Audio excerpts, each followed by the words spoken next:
نہیں بس آ رہے ہیں. نہیں بس وہ کلک کر کے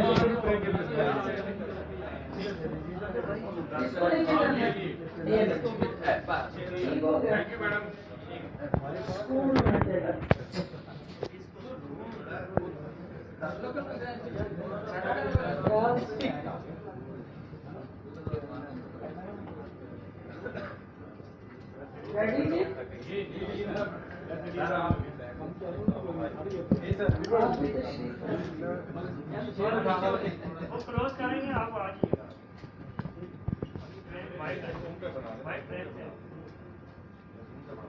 ڈن جی. بسم اللہ الرحمن الرحیم. ایک دفعہ پھر نیشنل پریس کلب کے ایک آپ کے باوقار فورم سے آپ سب کو خوش آمدید بھی کہتی ہوں. جیسا کہ آپ جانتے ہیں کہ استحکام پاکستان پارٹی الیکشن کمیشن میں باضابطہ طور پر انلسٹ ہو کر سیاست کے منظر نامے پہ ایک اہم ترین سیاسی ستون کے طور پہ رجسٹر ہوئی ہے. یہ سیاسی ستون جو ہے وہ عوام اور ریاست کے اندر نہ صرف پل کا کردار ادا کرنے جا رہا ہے بلکہ استحکام پاکستان پارٹی عدم استحکام کا شکار پاکستان جو ہے اس کو مستحق بنانے کے لیے ایک ہراول دستے کا کردار ادا کرنے جا رہی ہے. آپ نے دیکھا کہ جس طرح الیکشن کمیشن کے اندر سیاسی جماعتوں کے پاس مختلف نشانات، مختلف ان کے مور دین 150 پولیٹیکل پارٹیز جو ہے وہ الیکشن کمیشن کے اس پروسیس کے اندر باضابطہ طور پہ لسٹڈ ہے. لیکن دیکھنا یہ ہے کہ ان سیاسی جماعتوں نے جو مین اسٹریم پالیٹکس کے اندر نہیں، جو مین اسٹریم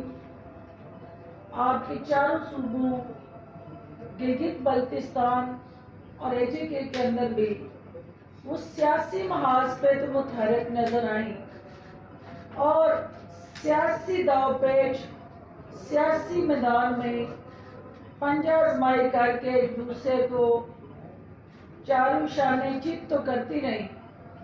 لیکن اس کھوکھلے نعروں کی سیاست نے پاکستان کے سیاسی کلچر کو جس طرح دیمک زدہ کیا اور جس طرح عوام کو سہانے خواب دکھا دکھا کر باریاں لینے والی جماعتوں نے سیاست میں آنے کے بعد اپنے اپنے سیاسی مفادات کا تحفظ کیا اور ان کو ووٹ دینے والے عوام جو تھے وہ ان منشوروں پہ عمل درآمد کے لیے حسرت سے ان حکومتوں کے ٹنور پورے ہونے کے منتظر رہے. کسی نے سڑکوں پہ آ کے احتجاج کر کے ان حکومتوں کو گھر بھیجنے کے لیے ایجیٹیشن کی. کئی عوام جو ہے ان کی پالیسی سے نالاں اور دکھی مختلف لانگ مارچ کے ذریعے اپنے اپنی پریشانیاں، مسائل اور مشکلات کو ہائی لائٹ کرتے ہیں. استحکام پاکستان پارٹی اس سیاسی جتھے کے اندر ایک رکن کی حیثیت سے اپنی سیاست کا آغاز نہیں کرنا چاہتی. استحکام پاکستان پارٹی اگر وہی روایتی سیاست جو 76 سال سے پاکستان میں ہو رہی ہے تو پھر ہم بھی جتنے لوگ استحکام پاکستان پارٹی کے اندر آئے ہیں ان جماعتوں کے اندر اپنی اپنی سیٹیں پکی کر کے اپنی ذات کی سیاست میں ہی وہ ایجنڈا جو ہے وہ ٹو کرتے رہتے جو باقی جگہوں پہ ہو رہا ہے۔ ہم نے مشکل راستے کا آغاز کیا، مشکل سفر جہانگیر ترین صاحب کی قیادت میں اور علیم خان صاحب کی صدارت میں ہم باضابطہ طور پہ اپنی رجسٹریشن کے مرحلے کے بعد 13 اکتوبر سے جنگ سے عوام سے اپنا جو رابطہ ہے اس کو فعال کرنے جا رہے ہیں۔ 13 اکتوبر سے یہ عوامی رابطہ مہم، ورکرز کنونشن اور مختلف عوامی اجتماعات جو ہیں وہ انشاءاللہ یہ ثابت کریں گے کہ استحکام پاکستان پارٹی عوام کے حقیقی نمائندوں کی قیادت میں گراس روٹ لیول کے جو نیٹ ورکنگ اور سیاسی جماعتوں کی آکسیجن ہوتا ہے کارکن، ان کی طاقت سے وہ بکھرے ہوئے خواب جن کو تعبیر نہیں مل سکی، علامہ اقبال کی قیادت میں جس حقیقی پاکستان کا تصور دیکھا گیا تھا، خواب دیکھا گیا تھا، اس نامکمل پاکستان کا جو قائد اعظم کی قیادت میں اس پاکستان کا قیام یقینی بنایا گیا،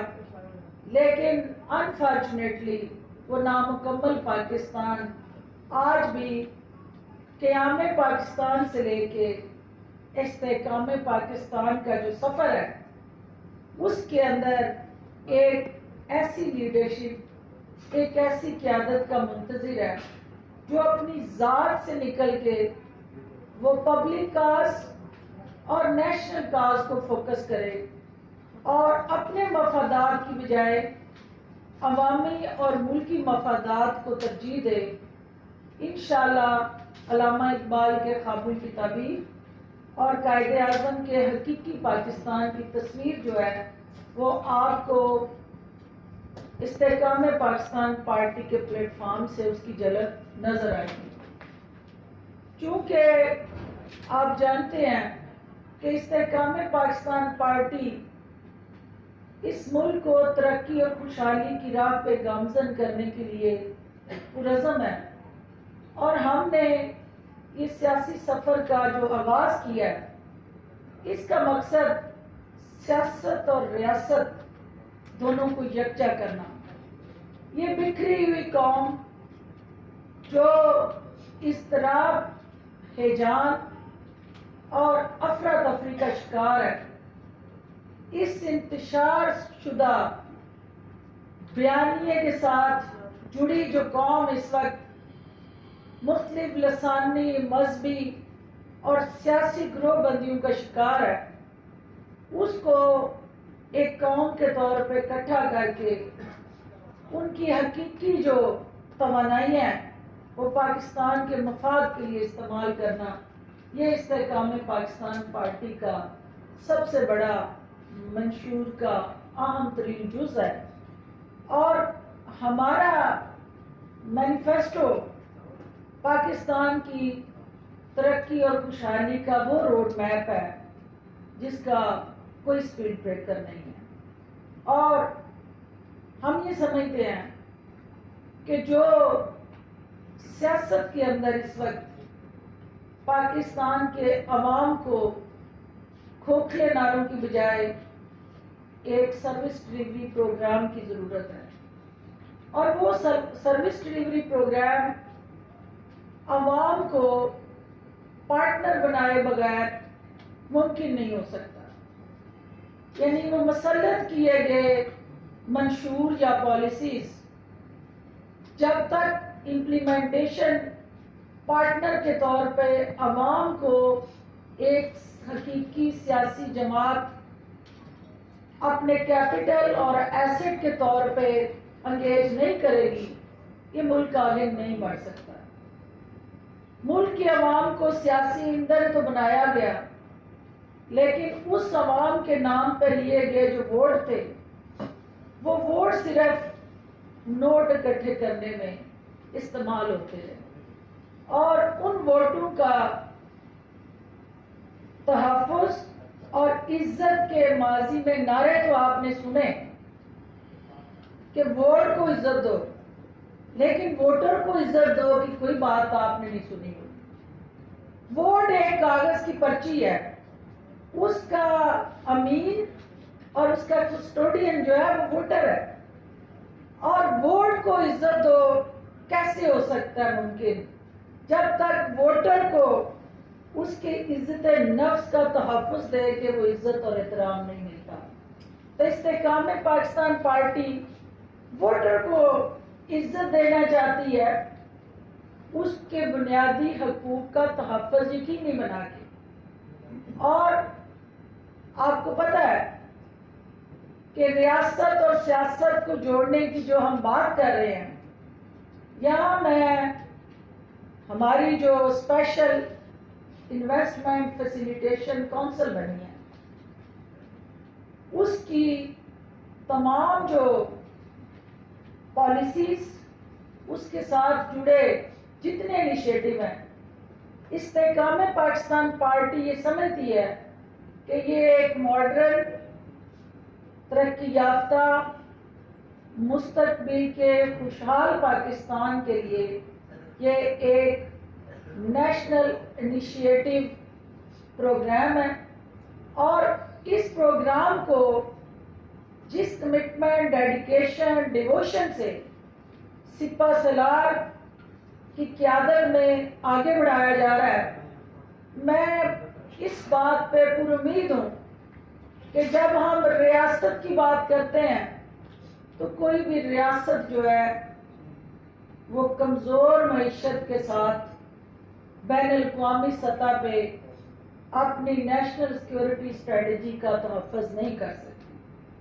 کمزور دفاع جو ہے وہ پاکستانیوں کے جو شناخت، اساس، وقار اور تشخص کا رشتہ ہے، وہ نہ نظریاتی سرحدیں اور نہ آپ کی جغرافیائی سرحدیں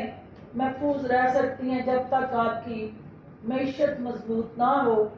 تو کمزور معیشت جو ہے وہ آپ کی ریاست کے اندر ایک دیمک کی طرح وہ اس کی اساس کو کھوکھلا کر دیتی ہے۔ تو لہٰذا یہ انیشیٹو پاکستان کو مضبوط بنا کے ایک مضبوط پاکستان کی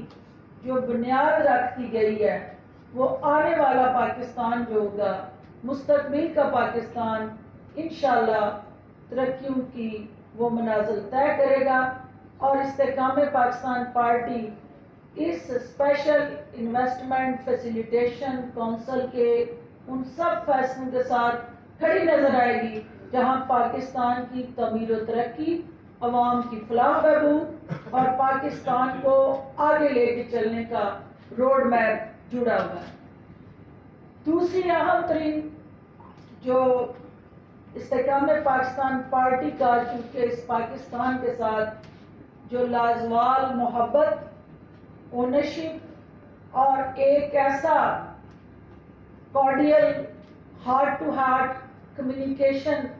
کا رشتہ ہے، اس کی بنیاد میں یہ کہنا چاہتی ہوں کہ جو ایپیکس کمیٹی نے فیصلے کیے ہیں کہ پاکستان سے وہ غیر ملکی تارکین وطن جنہوں نے پاکستان کا کھایا اور پاکستان کے نمک کے ساتھ نمک حرامی کی، پاکستان کو ہم نے اپنے محدود وسائل کے اندر ان کو اپنے کندھوں پہ بٹھا کے کئی نسلیں ان کی ہم نے پروان چڑھائی، لیکن جب بھی انہیں موقع ملا انہوں نے پاکستان کو زخم دیے۔ اور وقت آ گیا ہے کہ ہم اپنے گھر سے گند کو صاف کریں